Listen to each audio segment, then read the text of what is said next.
que o Alexandre está dizendo é, se continuar aparecendo informação sobre contratos como esse de 129 milhões de reais de propina entre a minha esposa e o Banco Master, vocês serão os próximos. Qual é a alegação? A alegação é, um auditor da Receita Federal acessou os dados de uma enteada do Gilmar Mendes. Ok, isso de fato aconteceu e foi confessado pelo próprio auditor. Com base nisso, o Alexandre determinou a operação da polícia contra o sujeito, esse cara, e mais 3 servidores da Polícia da Receita Federal, além de ordenar que a Receita investigue se houve algum vazamento de informações relacionadas aos ministros do Supremo e seus familiares. Só que essa versão começa a perder o sentido quando você vê, como disse aí o presidente da Unafisco, que o acesso ao servidor do perfil da enteada de Gilmar Mendes não ultrapassou a tela inicial. E os únicos documentos aos quais ele teve acesso eram de 2008, 18 anos atrás. Sei que parece um choque, mas 2008 foram 18 anos atrás.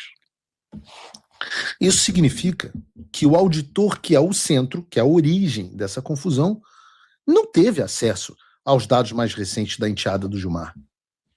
E, portanto, não poderia ser a fonte dos vazamentos de informações recentes de parentes dos ministros do Supremo à imprensa. Quem pode, em sã consciência, crer que esse auditor queria vazar os dados da enteada do Gilmar Mendes, em vez de acessar todos os dados mais recentes, acessou tão somente um documento de 18 anos atrás. Documento esse, por sinal, que não foi vazado. Nós não temos esse documento. Então, para todos os efeitos, não houve vazamento nenhum de informação por parte da Receita. Houve um acesso regular, mas para apurar os fatos a respeito desse acesso irregular, existe uma coisinha chamada... Deveria existir, né? Vou brincar aqui fingindo que deveria existir um negócio chamado devido processo legal. E a pena para esse tipo de conduta, como explicou o Kleber Cabral, é a advertência do servidor público e não a medida restritiva à liberdade, no caso a tornozeleira. Quem também falou sobre essas inconsistências foi a Malu Gaspar. E o que ela disse tá, de novo, correto. O Alexandre diz que está investigando vazamento de dados, mas ele não explica qual dado vazou, foi o dado vazado. Aliás, para justificar essa operação, ele foi atrás de uma pessoa que comprovadamente não vazou dado algum. Volto a dizer, alguém teve acesso a esse documento 2008 da enteada do Gilmar? Não, então não vazou dado algum. Porque se vazou, eu também quero ver esses dados vazados. É óbvio, para qualquer um que tenha o QI superior à temperatura ambiente do Rio de Janeiro nessa semana, que o que o Alexandre precisava era de uma justificativa, ainda que mentirosa, como ele sempre faz, para fazer uma operação policial de coerção. Para dar um recado, não só à Receita Federal e a todos os seus servidores, mas a todos que vazam as informações sobre as putarias secretas do Alexandre de Moraes. O recado é, vocês estão vendo o que está acontecendo com esses auditores? Eu estou atrás de vocês. Isso serve para estancar os vazamentos.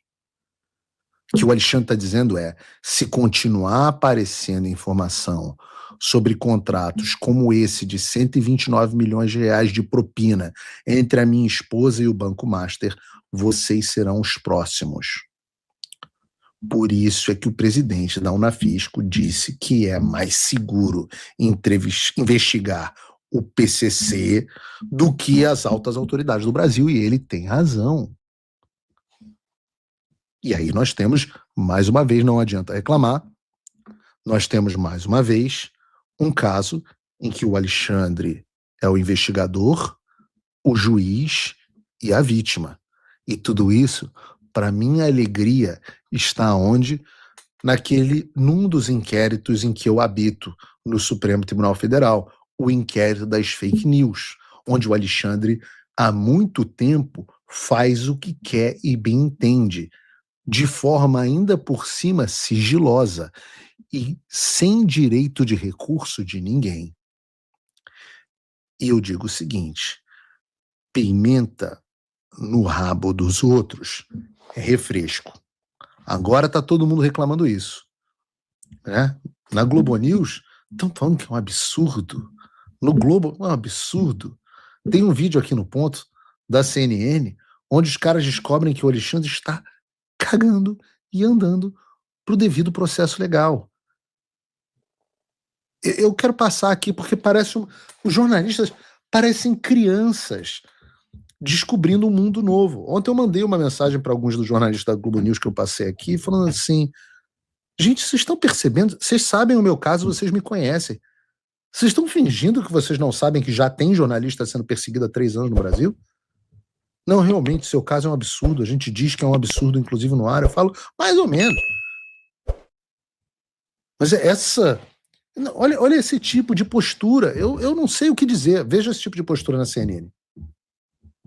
Raiz, né, Caio, já passo para você, que tem uma raiz dessa figura do Alexandre de Moraes, que é a vítima, que é o juiz, que é o investigador e que é parte inteira do processo, não precisa de mais nada. Então, eu perguntei, por exemplo, ao presidente da Unafisco se eles iam recorrer, o que eles iam fazer. Aí ele falou para mim assim, recorrer a quem? O que a gente faz? Nós não temos acesso ao processo. Os caras estão andando de tornozeleira sem nunca ter respondido nenhum processo, nada. A gente não tem o que fazer. É mesmo? Ora, parece que temos uma Sherlock Holmes na Unafisco e na CNN. Temos uma Sherlock Holmes.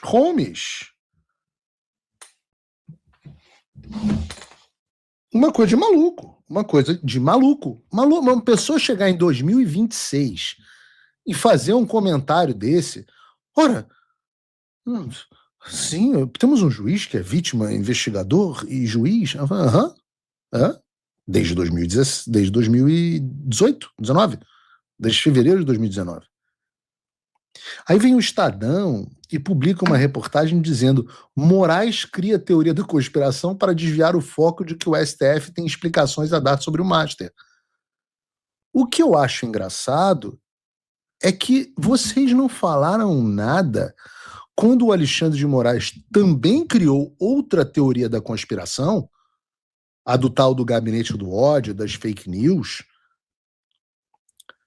Para o quê? Qual foi o objetivo? Desviar o foco das reportagens da Lava Jato que mostravam investigações sobre os ministros. E ninguém reclamou no Estadão. Por quê? Porque servia o objetivo gostoso de calar a boca do Bolsonaro, tirar o Bolsonaro e botar ele na prisão. Quem estava sendo calado era o Paulo Figueiredo, era o Alan dos Santos, era o Rodrigo Constantino, era o Guilherme Fiuza, era o Monarque. Aí o inquérito das fake news não era para o Estadão, para o Álvaro Gribel. Não me lembro. Álvaro Gribel, um recado aqui para você. Me corrija. Se você publicou algo sobre a cortina de fumaça, que foi a criação do inquérito das fake news para esconder os escândalos de corrupção, inclusive envolvendo o Toffoli, com a reportagem lá do amigo do meu pai, da revista Cruzoé, que foi censurada. Se você publicou alguma coisa a respeito dessa cortina de fumaça na época, por favor, me mande, eu passo aqui no programa. Porque o que eu me lembro do seu jornal era dizer que o inquérito das fake news, inclusive disse isso num editorial 2 semanas atrás, que o inquérito das fake news era uma ferramenta para a defesa da democracia. Não, naquele momento havia uma. E aí não tem problema. Aí vocês acham que o juiz vai virar vítima, promotor, investigador e depois vai abrir mão desse direito. E aí agora que o Butico é dos amiguinhos de vocês, tudo virou tudo absurdo. Agora é uma teoria da conspiração para desviar o foco do STF. Na reportagem do Estadão, vou ler um texto aqui para vocês, um trecho. O Álvaro Gribel escreve assim, eu não sei quem é Álvaro Gribel. Eu pretendo continuar sem saber, não me digam no chat. Se eu puder morrer sem saber quem é Álvaro Gribel, eu vou ficar extremamente feliz. Ele diz o seguinte: é preciso manter o foco, os bons trabalhos... Olha, veja isso, aliás, não preciso, bem separado aqui pela produção. Eles dizem o seguinte, o Álvaro Gribel diz, é preciso manter o foco, os bons trabalhos prestados por Moraes para frear o golpismo bolsonarista em nada tem a ver com supostos malfeitos praticados por integrantes da corte. Eu vou repetir. Os bons trabalhos prestados por Moraes para frear o golpismo bolsonarista. Esse é o mesmo cara que escreve uma reportagem dizendo: Moraes cria a teoria da conspiração para desviar o foco de que o STF tem explicações a dar sobre o Master.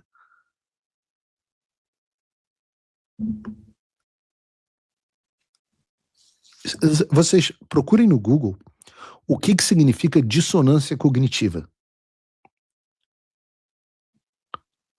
Porque ele escreve, ele continua, se houve delitos, eles também terão de ser investigados.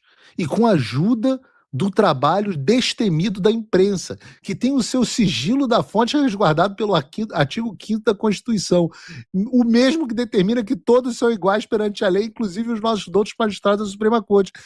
Nenhuma palavra sobre eu tendo as minhas fontes nas Forças Armadas tendo sido interrogadas em todo momento pelo Supremo Tribunal Federal para tentar descobrir quem me passava informação.